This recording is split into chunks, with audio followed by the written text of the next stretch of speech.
A reforma tributária está marcada para o mês de junho, vai exigir que empresas aqui do Brasil se adaptem a novas regras, também processos. E sobre essas e outras questões relacionadas à reforma, recebo o economista Marcos Cintra. Seja muito bem-vindo, boa noite.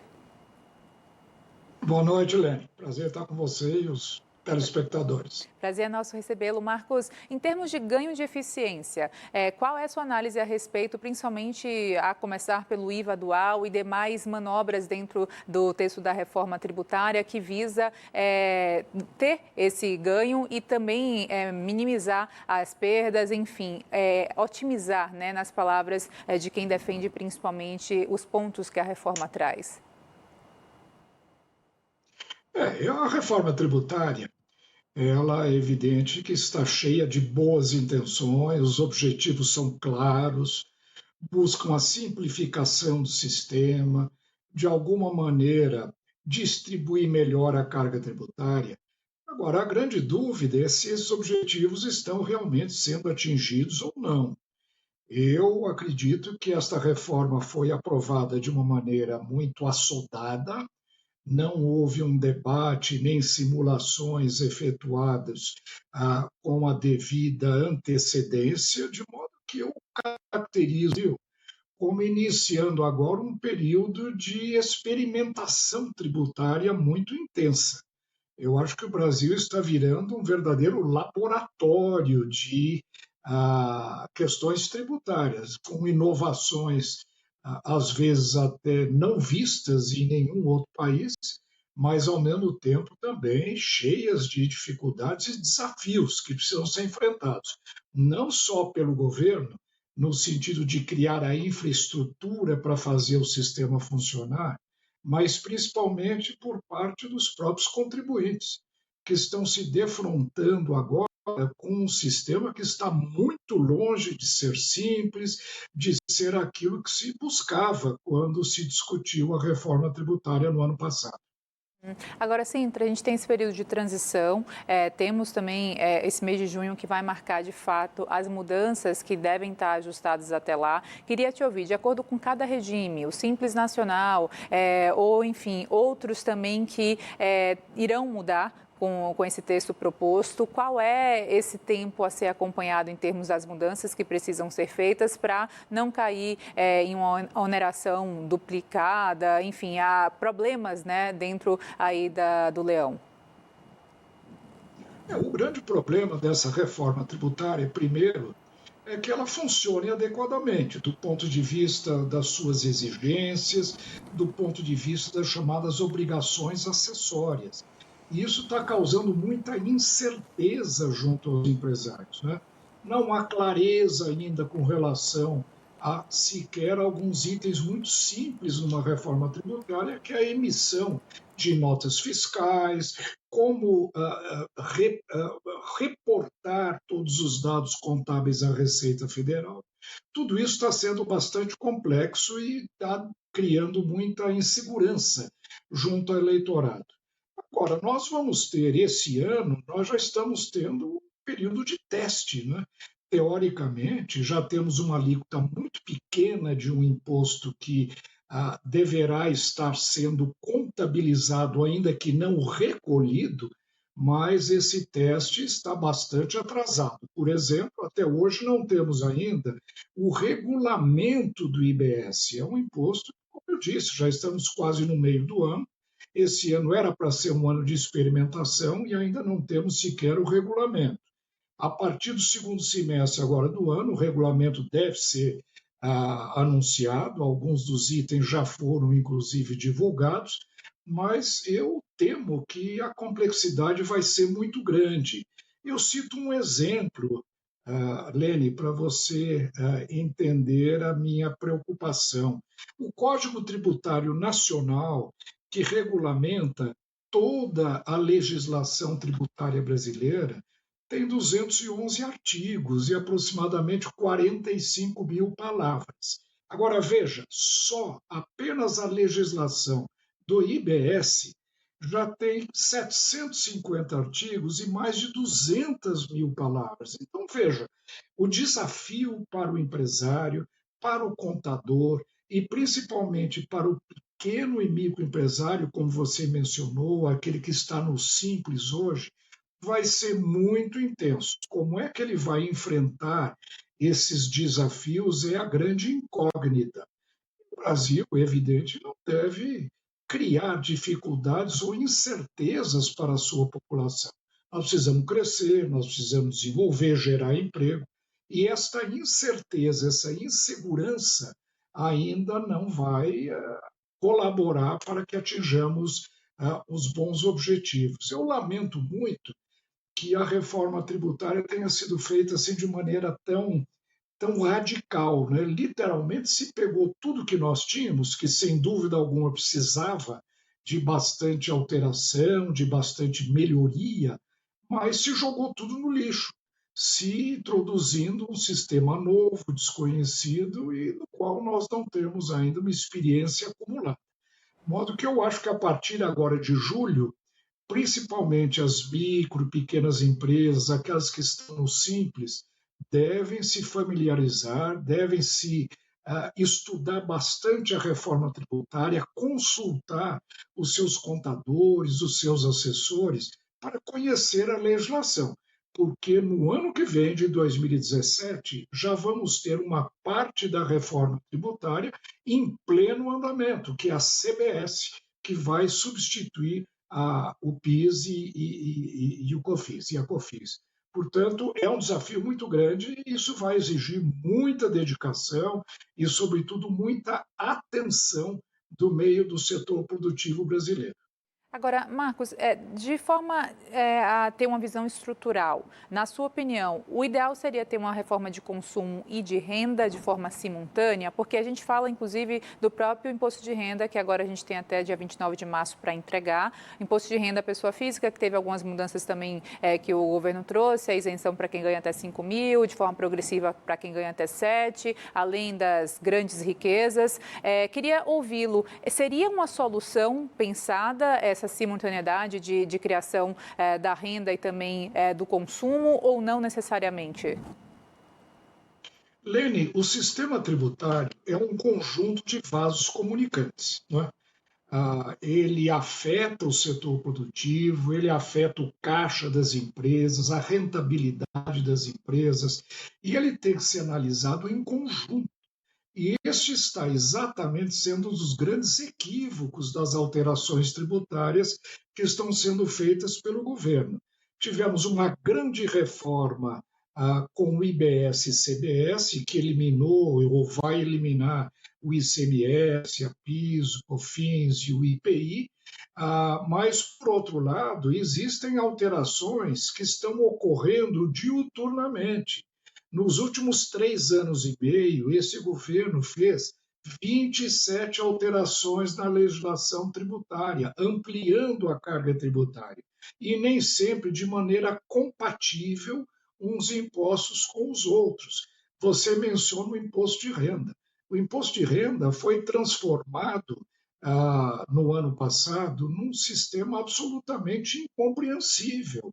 Ao invés de se caminhar no sentido de uma correção da tabela, mantendo a estrutura formal do imposto, foram feitas alterações pontuais para dar isenção até R$ 5.000, o que é uma boa medida, evidentemente, mas não se ajustou o restante do sistema a esta alteração na base, até R$ 5.000.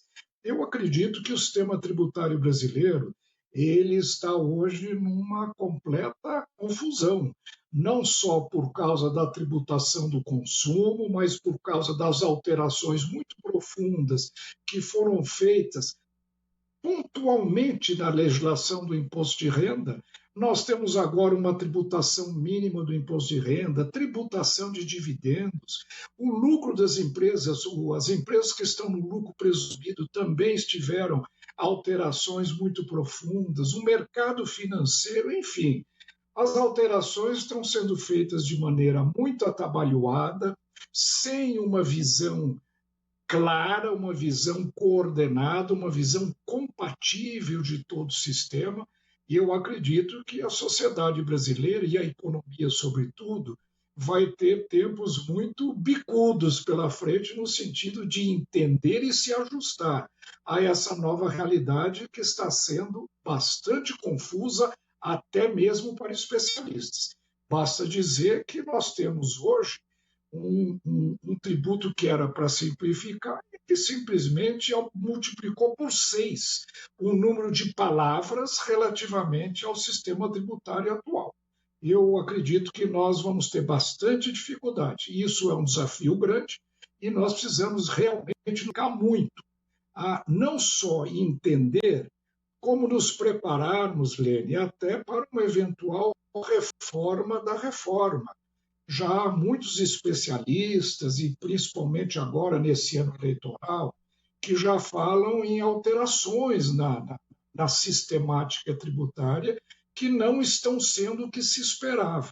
Então, eu acredito que será um período muito longo de ajustes, de adaptações e, quem sabe, até de algumas modificações bastante profundas para que o sistema não crie mais atritos e mais confusões e, sobretudo, um aumento indevido e indesejado na carga tributária brasileira. Pois é, né? Sintra, antes de continuarmos, meu fechador aqui falou, olha, você falou 29 de março, eu tô tão... É 29 de maio o limite, só para pontuar aqui para a nossa audiência, né, da entrega do IR. Inclusive, 29 de março já passou, mas enfim, 29 de maio aqui, me corrigindo. Seguindo nesse aspecto que você falou da reforma, me chamou a atenção, porque muito se fala sobre como seria melhor nós vermos, né, de forma paralela ali, a reforma tributária com a reforma administrativa, que passa por um impasse, principalmente por ser ano eleitoral, enfim, a PEC 38 de 2025. Queria ouvi-lo também nessa esfera administrativa, por favor. A economia andando ou devendo andar de mãos dadas, algo que muitas vezes não se revela, porque a gente tem indicadores como o próprio PIB, que mostra uma dívida PIB, né, aqui no Brasil, se formos olhar pelo lado do Tesouro, 79%, 80%, FMI, uma projeção ainda mais preocupante, ultrapassa os 90%, chegando a 91%, com projeção para 98% até 2030, algo que preocupa bastante. Como é que esse indicador do PIB, por exemplo, ele é impactado com toda a proposta da reforma tributária que carece da administrativa e aí os vasos comunicantes que você citou lá atrás também começam a se embaralhar nesse meio de campo? Não tem dúvida. Veja, a arrecadação que é feita através de impostos e o orçamento, que é a forma como se gasta o recurso arrecadado, são dois lados da mesma moeda. Elas deveriam caminhar para e passo, em conjunto. O mais racional teria sido, em primeiro lugar, fazermos o ajuste administrativo, reduzindo o nível de gastos para, a partir deste momento, já que redução de gastos é quase que um clamor nacional, que o governo, infelizmente, não consegue, mas é muito desejado. Portanto, dever-se-ia primeiro reduzir os gastos aos níveis necessários e, a partir daí, se ajustar o sistema tributário para arrecadar esse montante. De novo, nós estamos invertendo o sistema que seria o correto. Nós estamos mantendo a carga tributária brasileira, que já é extremamente elevada, ela representa quase 35% do PIB brasileiro, o governo arrecada. Além disso, ele tem um déficit muito grande, que chega a 6 ou 7% do PIB. Portanto, o governo gasta quase 40% do PIB. E isto é um clamor que nós precisamos, inclusive do ponto de vista macroeconômico, para redução de dívida, redução de taxa de juros, estímulo aos investimentos, precisamos cortar gastos. Portanto, nós estamos invertendo o processo. Estamos mantendo uma carga tributária excessivamente elevada, eu acho que há quase unanimidade com relação a isso, para depois se tentar fazer uma reforma administrativa. Mas veja, a lógica está invertida.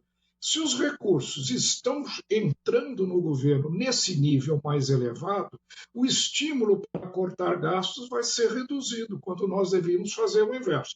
Corta-se o que é necessário para depois arrecadar o mínimo necessário para manter o governo funcionando. É isso que qualquer governo deseja fazer.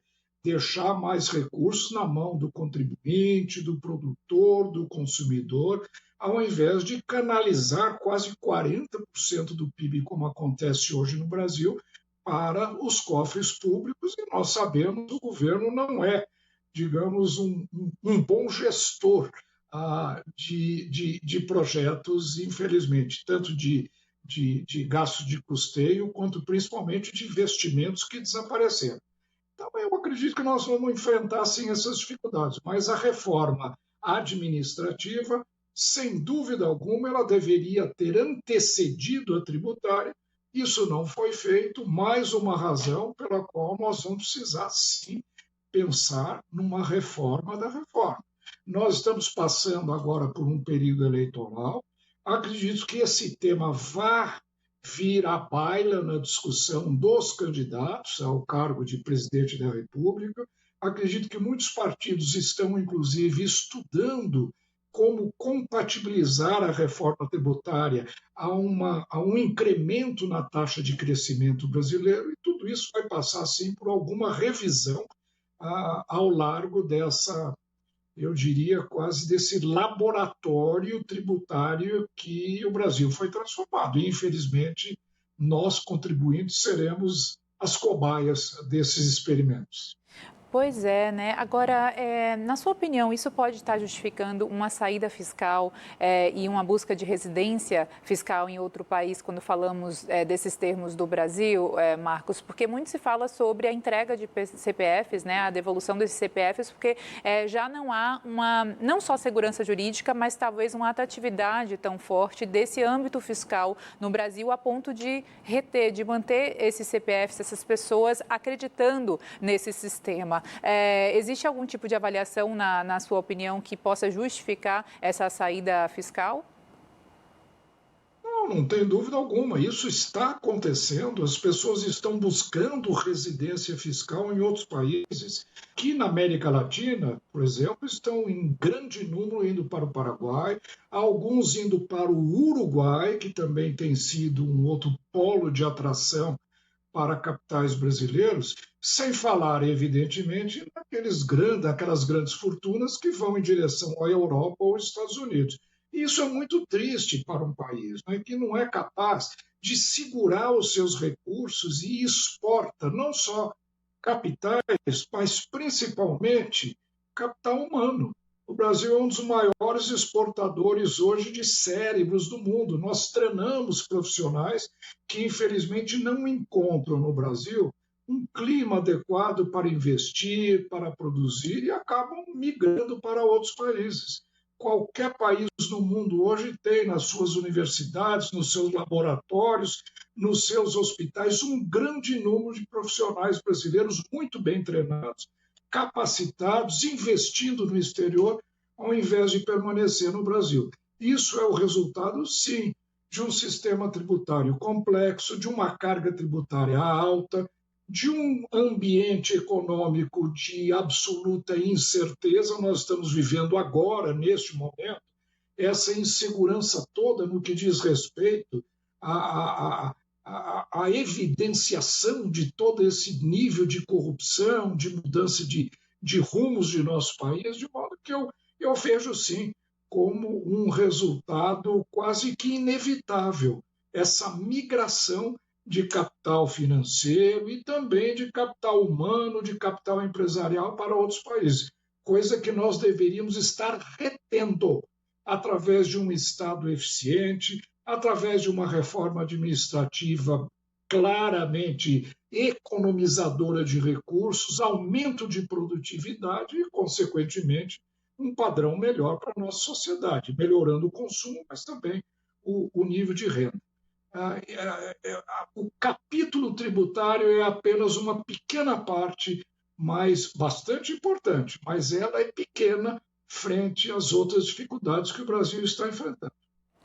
O problema é a base, né? É só a ponta do iceberg que a gente fala aqui, mas se for ver, toda a base não estrutura, não solidifica o que a gente mais precisa, que é essa veia econômica que sustenta, enfim, toda a nossa vida, né? Como cidadão, como consumidor, aliás, consumidor que está sentindo no bolso, principalmente quando vai nas gôndolas do supermercado, que vê, como o IPCA 15 trouxe, mas nem só esse indicador denuncia, né? O preço, que acaba sendo a comunicação realmente da economia, está lá em cima, nos supermercados, que é a cesta básica. A gente traz aqui sempre capitais brasileiras trazendo cada vez mais o desafio de uma cesta básica ser montada, porque está lá nas alturas. São Paulo, disparada a capital com a cesta básica mais cara, passa dos R$ 800, mas outras capitais também vêm sofrendo esse efeito meio que em cascata mesmo de acumulação, enfim, de oneração desse sistema. Queria ouvi-lo também nesse aspecto, porque a gente fala não só dos alimentos em si, na ponta, mas desde toda a produção, desde os gargalos de distribuição, se a gente for olhar para os caminhoneiros que dependem do diesel, que aumentou com a guerra, e aí a gente começa a ver a oneração de todo o sistema, de toda a cadeia, seja de distribuição ou até mesmo do consumo final. Como é que fica isso, Marcos? Até quando a conta fecha, se é que já não está fechando para muita gente? A gente fala do número de inadimplência também, mas queria começar por aí. O consumo, IPCA e outros indicadores que mostram esse termômetro de alta, de oneração gritante aqui no Brasil. É lógico que nós hoje temos uma inflação que, para os nossos padrões históricos, é considerada até razoavelmente baixa. Agora, a que custo? A que preço? Nós estamos tendo uma taxa de juros de 15% ao ano. Como é possível algum empresário obter crédito cujo piso é de 15% e investir? Não é à toa que hoje a taxa de investimento no Brasil é muito baixa. E mais ainda, o governo, na medida em que não corta gastos, gastos de custeio, que não busca maior eficiência na utilização dos seus recursos e que visa apenas um assistencialismo distributivo de recursos através de bolsas, através de todo tipo de benesse, não só a trabalhador, não, também a empresários. Um governo que tem este comportamento acaba não tendo recursos para investir em infraestrutura. Então, nós estamos hoje com todo o nosso parque produtivo praticamente estrangulado por uma infraestrutura pobre, uma infraestrutura que não permite crescimento da produção, não permite um aumento do nível de transporte, não temos meios de armazenagem nem de logística para o aumento de produção. Isso faz com que o Brasil caminhe nos chamados voos de galinha. A gente começa a crescer um pouquinho, num patamar extremamente baixo, 1,5%. Para nós, hoje, isso é considerado um nível até adequado, quando historicamente o Brasil já cresceu 7, 8, 9% ao ano. Então, ele começa a crescer, a infraestrutura não resiste, os preços sobem, o governo sobe juros e o crescimento, logicamente, acaba sendo reduzido também. Tudo isso é consequência de um governo que não tem um planejamento adequado e que não enxerga o papel de um plano de governo que vise investimento, ciência, tecnologia, aumento de produção. E para isso nós precisamos de um sistema tributário amigável, um sistema tributário simples, como, por exemplo, o Paraguai tem, e está atraindo produtores brasileiros. Grande parte, uma boa parte do agronegócio brasileiro está indo para o Paraguai a partir de uma legislação trabalhista mais amigável para com as empresas. Enfim, Lene, nós temos tantos problemas que eu vejo com satisfação você levantando esse problema, porque é o momento para nós discutirmos isso. Nós vamos ter uma eleição presidencial. Nós precisamos levantar esses problemas. Não podemos também simplesmente ficar discutindo se vamos eleger o A ou o B. Eu acho que nós precisamos discutir temas. E a partir da discussão desses temas é que nós vamos poder superar esses gargalos que estão asfixiando o crescimento econômico brasileiro ao longo das últimas décadas. O momento é muito importante agora. E eu repito, o sistema tributário é um dos pontos fundamentais na armação desse ambiente que possa propiciar um ambiente ou um environment capaz de estimular crescimento econômico. Com certeza, o que mais a gente precisa são pautas de país, né, de Estado e não de governo, que se finda com aquele que não, enfim, segue adiante ou que não é reeleito e acaba simplesmente trazendo para o colo aquilo que é de mais interesse pessoal do que governamental. Só para finalizar, Marcos, uma última pergunta, a gente tem um minutinho final. Eu falei das empresas inadimplentes, desde o final de 2025, um número recorde, são quase 9 milhões de empresas inadimplentes, CNPJs negativados, CNPJs esses que ainda podem sofrer mais com esse fluxo que traz toda a mudança de roupagem com a reforma tributária. Queria ouvi-lo também, até quando a gente vai ver a sangria das empresas seguindo, empresas se tornando inviáveis, né? E cada vez mais a necessidade da gente olhar para o começo ou o recomeço desses empresários a partir do fim dessas empresas. Queria ouvi-lo. Como é que você enxerga esse lado do mercado empresarial que é drasticamente aí movido pela economia de forma negativa nesse caso? Olha, com uma taxa de juros de 15% ao ano, não surpreende que as empresas estejam se tornando inadimplentes. A reforma tributária vai exigir um ajuste de caixa, de fluxo de caixa, de capital de giro das empresas. Isso tem custo. E não é só a empresa, não, que está entrando num processo preocupante de inadimplência. As pessoas físicas também estão altamente endividadas. Olha o que está acontecendo com o crédito, esse crédito, como é que chama? O crédito não subsidiado, oh, meu Pode Deus, vir para mim.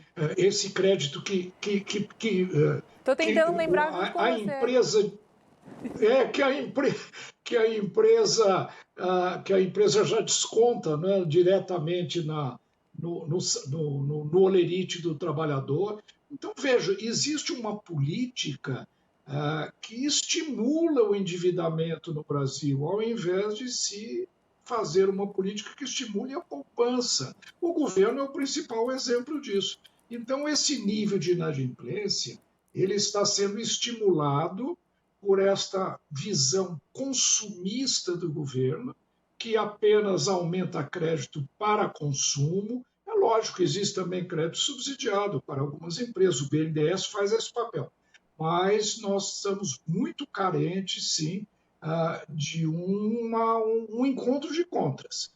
Com taxa de juros que já está há alguns anos nesse patamar, é natural que as empresas enfrentem dificuldades, as pessoas enfrentem dificuldades, o nível de inadimplência aumente e, logicamente, o governo vai ter que, de alguma maneira, atender, como alguns programas que estão sendo lançados, mas atende de maneira, digamos, circunstancial, apenas renovam, reajustam alguns contratos, alguns vencimentos, mas a base de tudo, que é o crescimento econômico, não está acontecendo no Brasil. A gente tem que ser rapidamente, mas só para ver se era o que estava pensando, empréstimo consignado? O crédito consignado? Consignado, lógico. Achamos a resposta, a palavra. Que é, inclusive, uma coisa que é estimulada de uma maneira quase que irresponsável no Brasil. Né? Quer dizer, fazer com que as pessoas encontrem uma forma de conseguir crédito de maneira quase que impossível de ser resistida. Porque na medida em que o juro é mais barato e ele é consignado, isso reduz o risco dos bancos, os bancos baixam a taxa de juros, que ainda continua sendo extremamente elevada, e isso leva a um nível de endividamento extremamente perigoso. O resultado é esse. Periodicamente, o nível de endividamento, tanto das empresas quanto das pessoas, sobe, aí o governo tem que adotar alguma medida para fazer os chamados programas, né, de ajuste, os programas de refinanciamento, que evidentemente não resolvem o problema, apenas atenuam. São medidas absolutamente paliativas. Marcos Sintra, economista, foi um prazer falar contigo aqui no Edição da Noite dessa terça-feira. Ótimo descanso para você e até a próxima. E aí eu que agradeço, Lênin. Um abraço para todos. Obrigada, Marcos.